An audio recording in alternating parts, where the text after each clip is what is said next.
بسم اللہ الرحمن الرحیم۔ السلام علیکم۔ جناب علی رضی اللہ تعالیٰ عنہ نے فرمایا، عقل دو طرح کی ہوتی ہے، ایک عقل طبعی اور دوسری عقل سماعی۔ انسان عقل سماعی سے کوئی فائدہ حاصل نہیں کر پاتا اگر اس کے پاس عقل طبعی نہ ہو۔ یہ بالکل ایسے ہی ہے جیسے اگر آنکھ کی بینائی نہ ہو تو سورج کی روشنی بیکار ہے۔ جناب علی کرم اللہ وجہ نے فرمایا، جب تک کوئی بات تیرے منہ میں بند ہے تب تک تم اس کے مالک ہو، اور جب تم اسے زبان سے ادا کر کے منہ سے نکال دیتے ہو تب وہ تمہاری مالک بن جاتی ہے۔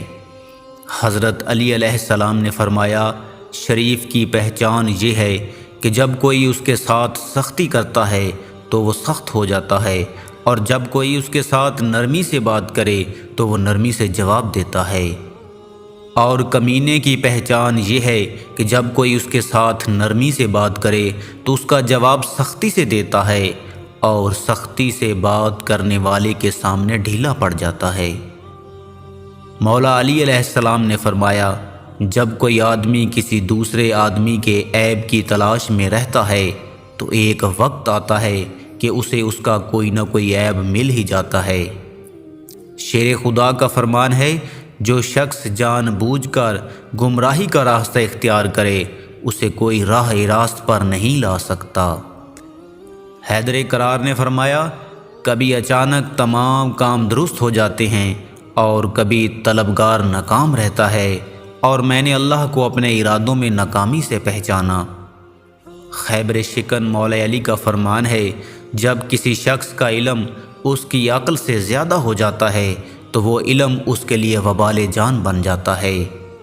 علم کے شہر کے دروازے سے اعلان ہوا، صدق یقین کے ساتھ سوئے رہنا اس نماز سے کہیں بہتر ہے جس کے پڑھنے میں یقین شامل نہ ہو۔